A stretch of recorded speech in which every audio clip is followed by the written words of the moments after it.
৭২-এর সংবিধানের মধ্য দিয়েই দেশে ব্যক্তিকেন্দ্রিক স্বৈরতান্ত্রিক ব্যবস্থা প্রবর্তন করা হয়। সংবিধানের একাধিক সংশোধনী আনার পরও রাষ্ট্রপতির ক্ষমতা প্রধানমন্ত্রীর হাতে ন্যস্ত করে ক্ষমতাকে ব্যক্তিকেন্দ্রিক করা হয়েছে বলে অভিযোগ করেন সংবিধান সংস্কার কমিশনের প্রধান ডক্টর আলী রিয়াজ। গণতন্ত্র প্রতিষ্ঠায় সব রাজনৈতিক দলকে ঐক্যবদ্ধ থাকার আহ্বান জানান তিনি।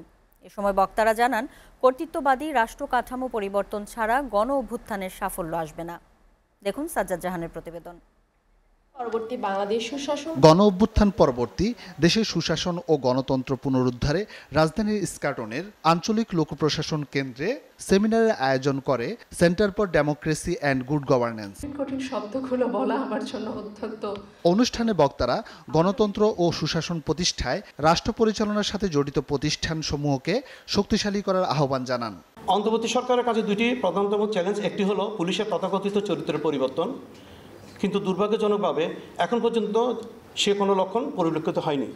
আপনি সাংবাদিকতার কোনো সম্মান দিতে জানেন না, মান দিতে জানেন না, বেতন দিতে জানেন না। যখন এটা হয় না, ঠিক তখনই তাদের মধ্যে স্বাভাবিকভাবেই এক ধরনের দুর্নীতি বা অনৈতিকতা হয়তো চলে আসে। সে দায়-দায়িত্ব তো আমাদের সাংবাদিক বন্ধু-বান্ধবের না, এ দায়-দায়িত্ব সিস্টেমের। আলোচিত সংস্কার কার্যক্রমের মাধ্যমে কর্তৃত্ববাদী ক্ষমতা হটিয়ে নতুন রাষ্ট্র কাঠামো গঠন নিয়ে সংশয় প্রকাশ করেন সুপ্রিম কোর্টের সাবেক বিচারপতি AFM আব্দুর রহমান। 8ই অগস্ট তারিখে যদি ওই দিন নিজেকে বিপ্লবী পরিষদ ঘোষণা করত এবং সেই সাথে প্রক্লামেশন অফ রেভলিউশন যদি জারি করত, তাহলে আজকে এই বিপ্লবী সরকার তার নিজের ক্ষমতা নিজেই গ্রহণ করত। বিপ্লবী সরকার কারোর কাছ থেকে ক্ষমতা গ্রহণ করে না, সংবিধান থেকে ক্ষমতা গ্রহণ করে না। বিপ্লবী সরকার নিজের ক্ষমতা নিজেই ঘোষণা করে, এটাকে বলে প্রক্লামেশন। এই প্রক্লামেশন দিয়ে বাংলাদেশ সৃষ্টি হয়েছিল। 72-এর সংবিধান প্রবর্তনের মধ্য দিয়েই দেশে ব্যক্তিকেন্দ্রিক স্বৈরতান্ত্রিক ব্যবস্থার প্রবর্তন হয়েছিল বলে মন্তব্য করেন সংবিধান সংস্কার কমিশনের প্রধান ডক্টর আলী রিয়াজ।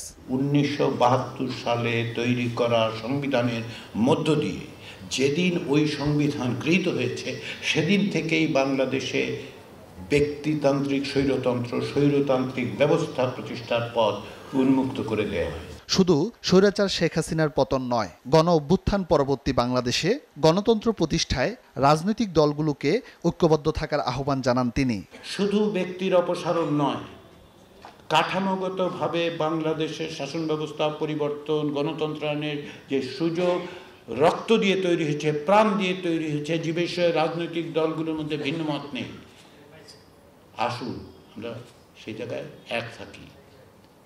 ভবিষ্যতে যাতে কোনো স্বৈরাচারী সরকারের প্রত্যাবর্তন না হয়, সেই লক্ষ্যে সংশ্লিষ্ট প্রতিষ্ঠানগুলোর ক্ষমতায়ন জরুরি বলে মনে করেন বক্তারা। ৫ম সংশোধনী প্রমাণ করছে। সাজ্জাদ জাহান, SATV, ঢাকা।